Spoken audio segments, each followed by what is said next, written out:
इस वर्ष समाधान यात्रा के सिलसिले में विभिन्न जिलों में जीविका दीदियों के साथ भी विमर्श होता है और उसी सिलसिले में आपके साथ बैठने का मौका मिला है और आप लोगों ने अपनी बात रखी है। और यहाँ पर इस कार्यक्रम में आए हुए हैं बिहार सरकार के माननीय वित्त मंत्री जी विजय कुमार चौधरी जी, माननीय मंत्री जल संसाधन विभाग श्री संजय कुमार जी, माननीय मंत्री अल्पसंख्यक कल्याण विभाग जनाब मोहम्मद जमा खां साहब, माननीय मंत्री पशु एवं मत्स्य संसाधन विभाग और बक्सर के जिले के प्रभारी मंत्री जनाब मोहम्मद आफाक आलम साहब,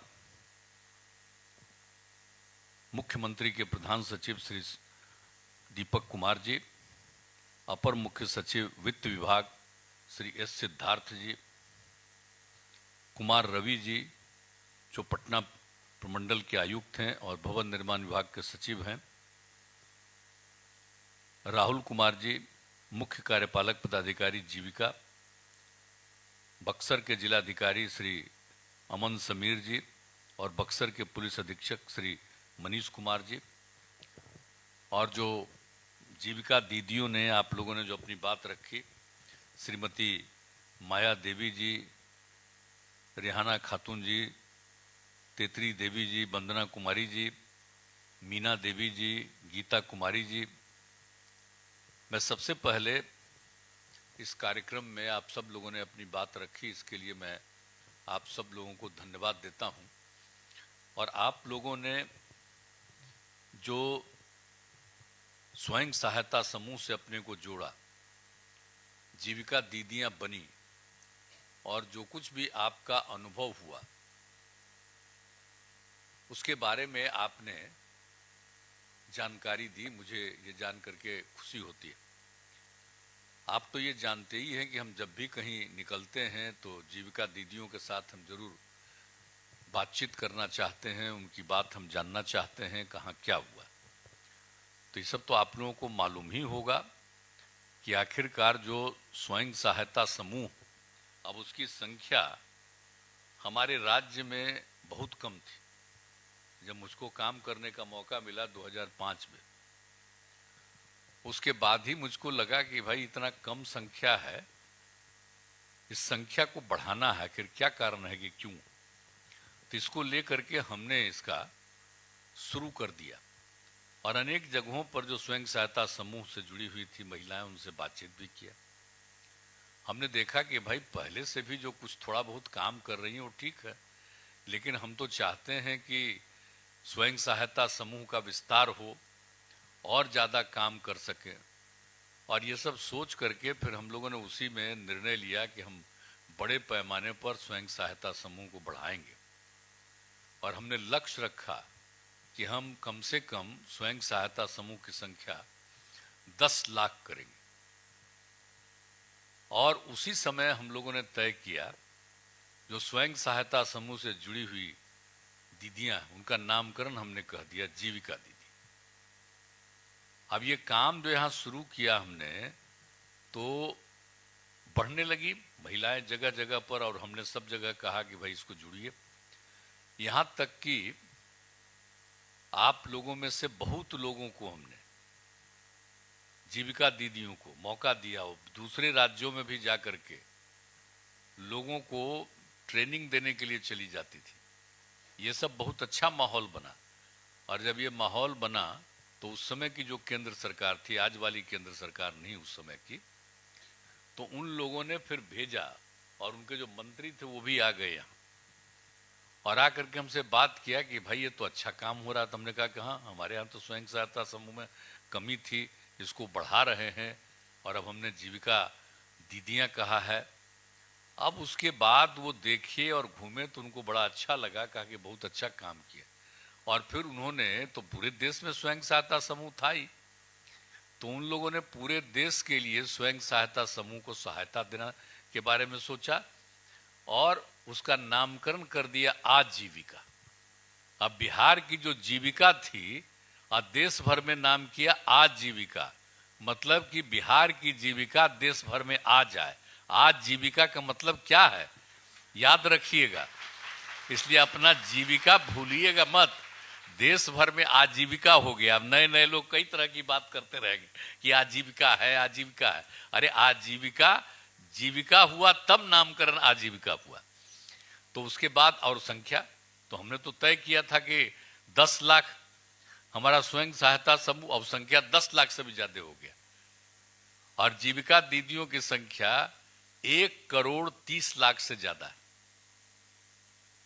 और अब तो हम और आगे बढ़ाना चाह रहे हैं, और बढ़ेगी। लेकिन आप लोग जो बात कर रहे हैं, और कहीं भी हम जाते हैं कोई भी कार्यक्रम में तुम देखते हैं और जीविका दीदियों के काम को देखते हैं, उनकी बात को भी हम सुनना चाहते हैं अनेक जगहों पर ही, मेरा शुरू से आदत है, तो मुझे बड़ी खुशी होती है।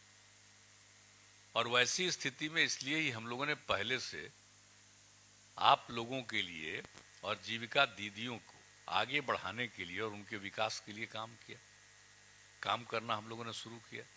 अब आप सोच लीजिए कि भाई पहले परिवार में, साधारण परिवार में तो भाई महिलाओं को तो ऐसे ही घर को देखना पड़ता था, उनके पास कोई खास काम नहीं था, बहुत कम महिलाओं के पास काम था। साधारण परिवार में तो बिल्कुल काम नहीं। तो जब ये समूह शुरू हो गया, स्वयं सहायता समूह और जीविका दीदियां, हमने कहा आप लोगों ने जो काम करना शुरू किया, अब देखिए कितने परिवारों की अब महिलाएं काम करने लगी। अब परिवारों की स्थिति कैसे बेहतर हो गई। हम तो महिलाओं के उत्थान के लिए शुरू से काम कर रहे हैं। महिलाओं को बढ़ावा अभी देख करके खुशी हुई कि आप पंचायत के चुनाव में जीती हैं, बहुत अच्छा है, सब जगह जितवे कीजिएगा। अब आपको मालूम है कि जो हम जीविका समूह बना करके, स्वयं सहायता समूह बना के जीविका दीदियों का तो विस्तार हो रहा, तो हर चीज में जितवे कीजिएगा आप लोग, सब जगह आगे बढ़िएगा, काम भी करिएगा और आगे बढ़िएगा। और हम लोगों ने क्या किया, 2005 में जैसा या 2006 में पंचायत के चुनाव में, पंचायती राज संस्थाओं में हमने क्या किया, महिलाओं के लिए 50%। अब सोच लीजिए 2006 से 4 चुनाव हो चुका, नगर निकायों में 2007 में किया, उसका भी 4 चुनाव हो चुका, यानी अब आधा महिला रहेगी। अब आप सोच लीजिए। और उसके अलावे लड़कियों को पढ़ाने के लिए जो काम हम लोगों ने शुरू कराया कि 5वां क्लास तक लड़की पढ़ती है और उसके बाद परिवार के पास रहता ही नहीं है कि उसको कैसे हम कपड़ा देंगे, क्या करेंगे, नहीं जाएगी, नहीं पढ़ेगी, तो हम लोगों ने शुरू करा दिया, बताइए 6 के बाद से 7 से। तो सब जो लड़कियों के लिए जो शुरू हम लोगों ने कर दिया, तो सब अब लड़कियां कितनी पढ़ रही है, कितनी संख्या में अब लड़कियां पढ़ रही, कितना आगे बढ़ रही हैं। तो ये सब काम जो हो रहा है, तो अब उसके बाद, और हम चाहते थे कि भाई आप लोगों की संख्या बढ़े, तब आप लोग तो एक एक चीज पर, लड़का लड़की सबको आगे बढ़ाना है, पढ़ाना है, सब होगा। और दूसरी बात है कि हम लोग तो ये भी चाहते हैं कि जब लड़की पढ़ेगी, नहीं तो बिना मतलब का ना बिहार का आबादी कितना ज्यादा बढ़ा रहता है। जो देख रहे हैं क्षेत्रफल के हिसाब से बिहार देश में 12वें नंबर पर है, लेकिन आबादी का जो देखिएगा कितनी संख्या है लोगों की, उसके हिसाब से बिहार तीसरे नंबर पर है, हो रहा है दूसरे नंबर पर जाने वाला हो सकता है। अब आप बताइए, इतना छोटा एरिया और इतनी संख्या में लोग, तो हम लोगों को ये भी लगा कि भाई आखिर बाकी जितना काम तो कर ही रहे थे, हम लोगों ने ये भी देखा कि भाई आखिर ये होता है। और पता चला कि एक परिवार में औसतन क्या था, 4.3। तो हमने कहा कि भाई प्रजनन दर, तो इसको, इसके लिए हम लोग सोचने लगे एक समूचा। और उसी सिलसिले में जब देखा कि अगर पति पत्नी में पत्नी भी पढ़ी हुई है तो संख्या घटती, तो इसको पूरे देश का हम लोगों ने आकलन कराया। पति पत्नी में अगर पत्नी मैट्रिक पास थी तो देश भर में वो प्रजनन दर क्या निकला, 2, एक परिवार का। हम बिहार में भी कराए कि जरा देखो तो भाई, पति पत्नी में पत्नी मैट्रिक पास है तो इसका भी पता चला कि करीब 2 ही हो जाता है। और पति पत्नी में पत्नी बाहर में इंटर पास थी, मैट्रिक के आगे पास थी, तो था 1.7। अब बिहार में भी हम सर्वे कराए तो देखा कि उसका 1.6। तो हमने कहा भाई लड़कियों को पूरा पढ़ाएंगे और लड़की पढ़ेगी और इंटर तक कम से कम पढ़ेगी और उसके आगे भी पढ़ेगी तो ऐसे ही ये संख्या घटेगी। तो वो हो रहा है। अब आपको मालूम न है 4.3 से ये आप लोगों का ही काम है, लड़कियों की पढ़ाई है, अब 2.9 पर आ गए।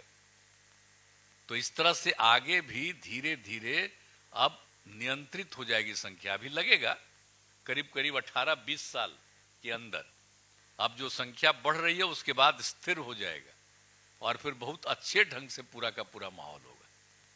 तो ये सब काम के लिए तो जो हमको मौका मिला हम एक एक चीज के लिए कर रहे हैं। अब भाई खाली उसका प्रजनन दर घटाना है कि आखिरकार महिलाएं विकसित नहीं होगी तब परिवार विकसित होगा। तो परिवार को विकसित करना है तो पहले महिलाओं को आगे बढ़ाना। पुरुष तो आगे बढ़ते हैं, उनके लिए तो काम हो ही रहा है, होता ही रहेगा, लेकिन महिलाओं के लिए विशेष काम होना चाहिए। तो बाकी जितना कर रहे हैं आपको तो मालूम है ना, पढ़ाने के लिए तो करबे किए और सरकारी नौकरी में कितना महिला के लिए कर दिए। आप पुलिस में मालूम है ना, महिला के लिए कर दिया 35% कम से कम। तब जानते हैं बिहार में पुलिस में जितनी महिला है देश के बड़े से बड़े राज्यों में कहीं उतनी महिला नहीं, उतनी संख्या में। और सरकारी नौकरी में भी सब जगह हम लोगों ने शुरू कर दिया। तो खाली हम आपको सिर्फ जीविका दीदी की बातें, हम तो इसके माध्यम से इतना काम करना चाहते हैं कि सब परिवार की स्थिति बेहतर हो जाए, लोग आगे बढ़ने लगे और उसके बाद कितना अच्छा हो जाएगा, परिवार अच्छा होगा, लोगों की आमदनी बढ़ेगी और सब कुछ बढ़िया ढंग से होगा। तो इसके लिए ही हम लोग सारा काम कर रहे हैं और आप लोगों के चाहने पर सब कामें करते हैं। जब हम घूमते रहते हैं देखते हैं इनके लिए कुछ और चाहिए, तो अभी जो हम फिर घूम रहे हैं अब आप लोगों की बात सुनते हैं तब आप जान लीजिए कि आप लोगों के लिए जितना कर रहे हैं ना इसके ज्यादा भी और करना चाहते हैं। हम आपकी आमदनी को और बढ़ाना चाहते हैं। जितना बढ़ेगी महिलाएं और जितनी आपकी आमदनी बढ़ाएगी तो परिवार की स्थिति कितनी अच्छी हो जाएगी, बहुत अच्छा हो जाएगा। तो सब आपको ध्यान देना है। एक बात हम कहेंगे कि झगड़ा नहीं करना है। कोई धर्म का हो, कोई जाति का हो, कोई झगड़ा करने की जरूरत नहीं। चुपचाप अपना पूरे तौर पर काम करना चाहिए, एक दूसरे के प्रति सम्मान का भाव रखना चाहिए, लेकिन अपना काम पूरी मजबूती के साथ करना चाहिए। और आप लोगों से एक आग्रह हम करेंगे, एक काम आप लोग और करिएगा। जैसे बच्चियों को पढ़ाना है ना, तो हम लोग इतना स्कूल खोल रहे हैं और ज्यादा उस सबके विकास के लिए काम कर रहे हैं। शिक्षकों की बहाली और करने वाले, सब कुछ करना चाह रहे हैं। लेकिन एक बार देखिएगा, पहले तो बहुत हो रहा था पढ़ाई, इधर हमको कुछ शिकायत मिली है कि कम पढ़ाई हो रही है। तो जरा आप लोग अपने इलाके में जो भी स्कूल है उसमें जा करके देखिएगा कि पढ़ाते हैं कि नहीं, शिक्षक लोग हैं कि नहीं है। अगर नहीं है शिक्षक और नहीं पढ़ा रहे हैं तो सिर्फ सीधे वीडियो से डीएम साहब को कह दीजिएगा, भेज दीजिएगा। और हमने डीएम को कह दिया और उसका मीटिंग करने वाले हैं, वो जैसे ही खबर आवे वैसे ही तुरंत लोगों को भेजिए और देखिए कि आखिर काहे नहीं रहते हैं। और जब नहीं रहते हैं तो उनको तनख्वाह देंगे। हम नहीं देंगे तनख्वाह, पढ़ाएंगे नहीं तो हम किसी को रहेंगे मारेंगे। तो इसलिए ये भी जरूर देखिएगा। और हाँ, तो उसी अब पहले तो हम दे दिए थे जिम्मा, तब तक कोई कोर्ट में चला गया और कोर्ट में उसको रोक दिया, इसलिए हम उसमें नहीं इंटरफेयर कर रहे। हम इसलिए कह रहे देख करके खाली आप बता दीजिए, मोबाइल पर जैसे ही फोटो कर दीजिएगा और उसी से मालूम हो जाएगा, तुरंत जाकर के सरकारी लोग जाकर के अपना एक्शन लेगा। तो ये सब करिएगा। और एक बात तो आप लोगों ने सब कुछ किया, आप सबको मालूम ही है कि ये जो यहाँ पर हम लोग लागू कर दिए, आप समझ लिए, समूचा दहेज प्रथा, बाल विवाह, सबके खिलाफ अभियान चलाए। और आप सबको मालूम है कि एक एक चीज जो हम लोगों ने कराया बिहार में, तो कब कराया बोलिए? शराबबंदी जो कराया तो आखिरकार 15 में एक मीटिंग हो रही थी और उसी मीटिंग में जीविका की दीदियां थी हम भाषण दे करके बैठ रहे थे, तब तक जीविका की दीदियां खड़ा हो गई और कहने लगे शराब बड़ा खराब चीज है, शराबबंदी लागू कीजिए। तब हमने कहा कि भाई अब इस बार तो चुनाव है 3 महीना के बाद, अगर फिर जीत के आ जाएंगे तो शराबबंदी लागू कर देंगे, ये कहा था उस समय, और उसी समय लागू किया। आप लोग कितना पूरे बिहार में सब जगह हुआ, और उसके चलते आप लोगों का और सारे जगहों के प्रयास से शराब पीने वालों की संख्या घट गई, बहुत घट गई। अरे कुछ तो गड़बड़ करता ही न है, उसको क्या कीजिएगा। आदमी जो जन्म लेता है तो कुछ तो घचपच करने वाला, गड़बड़ी करने वाला का स्वभाव होता है, लेकिन लोगों के बीच में 90% तो ठीक होता है, 10% में मेहनत करना पड़ता है ताकि अधिक से अधिक लोग ठीक हो जाए। तो अब जो पता चला हमको 2018 में करवाए थे सर्वे, तो उसी के हिसाब से शराब पीना 1,64,00,000 लोगों ने छोड़ दिया। अब तो हम और फिर करवा रहे हैं कि आगे देखेंगे कि कितना है। तो कोई तो गड़बड़ करता है ना, गंदा चीज चला देगा तो कोई मरेगा ही। तो हम लोग तो शुरू से कह रहे हैं दारू बड़ा खराब चीज है। आप वो सोच लीजिए कि जो हम लोगों ने हर घर में आप लोगों को पहुंचा दिया, और जो आप समझ लीजिए हम लोगों के राष्ट्रपिता महात्मा गांधी बापू ने क्या कहा था आजादी की लड़ाई में, और उस सिलसिले में लोगों को बताते थे कि शराब बुरी चीज है। आप सोचिए आजादी की लड़ाई, हम लोग भी तो भाई आजादी के बाद जन्म हुआ, लेकिन मेरे पिता आजादी की लड़ाई लड़ने वाले थे। उन्होंने हमको सब चीज बताया था, तो एक एक चीज जानते थे। अब जो बापू ने कहते थे, इसमें लिख करके हम दे दिया, शराब आदमियों से न सिर्फ उसका पैसा छीन लेता है, बल्कि उसकी बुद्धि भी हर लेता है। माने शराब पियोगे तो खाली पैसा आपका नहीं बर्बाद हो रहा, आपका बुद्धि भी खत्म हो जाता है। अब आप सोच लीजिए, शराब पीने वाले इंसान, अगर कोई इंसान है दारू पीना शुरू करेगा तो हैवान हो जाता है। अब ये बापू का कहा हुआ, जो आजादी की दिलाया देश को जिन्होंने, अब उनकी बात नहीं मानेगा। कुछ लोग अपने को काबिल समझता है, विद्वान समझता है, पढ़ा लिखा मानता है, और अगर राष्ट्रपिता की बात नहीं मानते हो तो क्या समझोगे, कैसे ये देश आगे बढ़ा। तो ये सब चीज को ध्यान रखना चाहिए। दूसरा चीज जान लीजिए, हम लोग तो यहां लागू किए, आई देश भर का जो है वर्ल्ड हेल्थ ऑर्गेनाइजेशन, विश्व स्वास्थ्य संगठन, उसने सर्वे किया पूरे दुनिया में। वो तो है ही दुनिया भर का है संगठन। अब उस सोच लीजिए, उन लोगों ने पूरे देश में, पूरे दुनिया में सर्वे करके देख लिया कि भाई शराब से क्या क्या नुकसान होता है। 2016 में उन लोगों ने करना शुरू किया, 2018 में प्रकाशित किया, और कहा शराब के कारण जितने लोग मरते हैं उसमें से 5.3%, यानी एक साल में पूरे दुनिया में 30 लाख लोगों की मृत्यु होती है, और 30 लाख में 5.3% लोग शराब पीने के कारण मर जाते हैं। और उसी तरह से अनेक बीमारियां जो होती है, और 20 साल से लेकर 39 साल तक की उम्र वाले ज्यादा मर जाते हैं। आप समझ लीजिए उसकी मृत्यु होती है 13.5%। शराब पीने के कारण इस उम्र वाले लोगों की ज्यादा मृत्यु होती है। तो एक एक बात उसने लिखा है, 200 तरह की बीमारियां होती है, और कितनी बीमारियों से लोग मरते हैं। और शराब पीते हैं तो बहुत लोग आत्महत्या करते हैं। आप सोच लीजिए, आत्महत्या के मामले में 18% लोग दुनिया भर में दारू पीने वाले।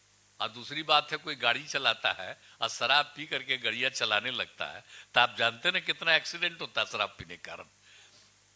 पूरे दुनिया में शराब पी करके गाड़ी चलाता है तो 27% प्रतिशत का नुकसान दुनिया भर का। बोलिए तो कितना बुरा चीज है। तो इसीलिए जो दे दिया गया है आप लोगों को, ये अपने बच्चे बच्चियों को सब जगह एक एक लोगों को बताइएगा। और उसके अलावे दहेज प्रथा और बाल विवाह, 18 साल से कम उम्र के लड़की का और 21 साल से कम उम्र के लड़के का शादी नहीं होना चाहिए, उसको देखना चाहिए। और दहेज प्रथा, कोई दहेज लेता है, बताइए, तो लड़की की शादी होगी लड़का से तो लड़की के पिता को देना पड़ेगा पैसा। ही कितना गंदा चीज है। लड़का का शादी होगा लड़की से तभी ना वो बाल बच्चा पैदा होगा। तो लड़की का ज्यादा महत्व है कि उसका खाली महत्व है? हम सब लोग जो यहां पर बैठे हुए हैं, हम सब लोगों को कौन पैदा किया? मेरी मां ने पैदा किया। तो बताइए तो, महिला के शादी में, लड़की के शादी में दहेज लेना, यह बहुत गंदी चीज है। हम लोग शुरू से इस बात को कह रहे हैं। इसके खिलाफ कानून बना हुआ है देश भर में, तो उसके लिए भी सबको करना चाहिए। आप लोगों को बताना चाहिए, नहीं कोई माने और दहेज लेके ब्याह करे तो उसके सदिया में जेबे मत करिए। तो अपने आप लोगों को लगेगा कि भाई देखो क्या हुआ। तो ये सब बात करते रहिए। दूसरा, पढ़ाई का देखते रहिए। और तीसरा, आप लोग और खूब बढ़िया से काम करिए, अधिक से अधिक लोगों को प्रेरित करिए कि स्वयं सहायता समूह में आए, जीविका की दीदियां बनी। अब कितना बढ़िया बता रहे थे, सब बता रहे थे कि हमको जीविका की दीदियों ने कहा, हम इसमें गए तो हम इतना अच्छा हुआ। इसी तरह से सब जीविका की दीदियां सभी महिलाओं को कहती रहे ज्यादा से ज्यादा उसमें शामिल हो। और हम आपको आश्वस्त करते हैं कि हम लोग ज्यादा संख्या बढ़े, और जितनी भी संख्या बढ़े आप सबकी आमदनी बढ़ते रहे और विकास होता रहे, यही हम चाहते हैं, मेरा मकसद। तो यही हम चाहते हैं। आप लोग एकदम पूरा बुलंदी से काम करिए और एक एक को लेकर के समूचे समाज में और सब जगह जा करके खूब बढ़िया काम करिए। और झगड़ा झंझट वाले को दुरुस्त करिएगा, हटाइएगा, ताकि इसके लिए पूरा प्रयास करिए, हमारा कहना। तो आप सब लोग संतुष्ट है ना? हाथ उठा के बतावा। चलिए, बहुत बहुत धन्यवाद।